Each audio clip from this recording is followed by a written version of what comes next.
We're thankful to be joined now by Governor Greg Abbott of Texas, who joins us by phone from India. Governor Abbott, thank you so much for joining us. If the administration declares that it plans to federalize the National Guard of the state of Texas, your National Guard, what will be your response? Well, first, I'll be shocked. That would be a boneheaded move on his part, a total disaster. But for one, as you might imagine, we are prepared in the event that unlikely event does occur to make sure that we will be able to continue exactly what we've been doing over the past month, and that is building these barriers, whether it be the concertina wire or other anti-climb border barriers, whatever we've been building. The Biden administration is now trying to attack us because of it, and we will continue to do exactly what we're doing to expand our denial of illegal entry into the state of Texas. With state employees, I assume, not with National Guard, but can you envision a scenario in which you would put armed state employees on the border instead of the National Guard of Texas? We do have other armed state employees on the border as we speak right this minute, and that's the Texas Department of Public Safety, as well as other law enforcement officers, as well as National Guard from other states.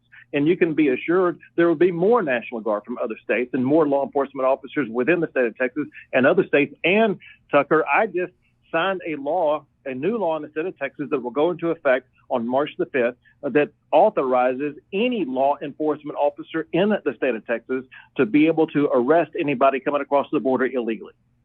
Have you spoken to the president or anyone from the Biden White House about what appears to be an imminent collision? I have not, to be clear.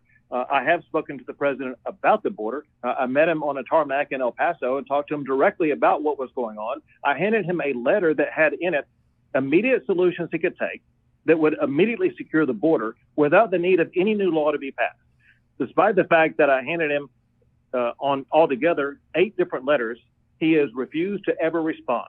My point in telling you that, we have laid down the precursor of what's called Article 4, Section 4 of the United States Constitution to show that we have been invaded and we have demanded support from the president to safeguard our state, and they have refused to do so 8 times, and that authorized me to declare an invasion under Article 1, Section 10 of the Constitution to make sure that Texas is going to be able to use every tool in our arsenal to defend our state.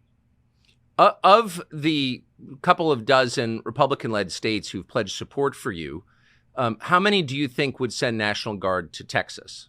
I'll be shocked and disappointed if almost all of them do not send. There have been about 10 so far that have sent National Guard or other law enforcement. They now are joined together with us, and this is a fight for the future of America, and they all know it. And so I believe that they will all be in on this effort. It's just a remarkable moment, and I know you're heading out, but my final question is, how do you see this resolving? What happens next? Well, Texas is going to continue to expand the border barriers that we are erecting, the razor wire that we're putting up, and to continue to gain control of more land over the coming months.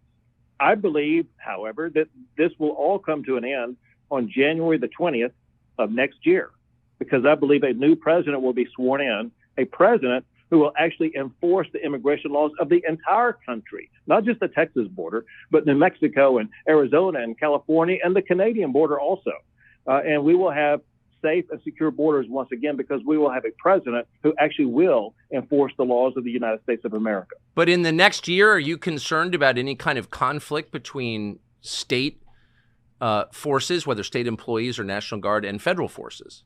So, Tucker, all we can do is be as prepared as possible, deploy as many people as possible, do as much as possible to put up more border barriers and deny illegal entry. And our head is down. We're working hard, regardless of what the Biden administration is doing. Governor Greg Abbott of Texas joining us now from India. Thank you very much, Governor. Thank you. Take care. Free speech is bigger than any one person or any one organization. Societies are defined by what they will not permit. What we're watching is the total inversion of virtue.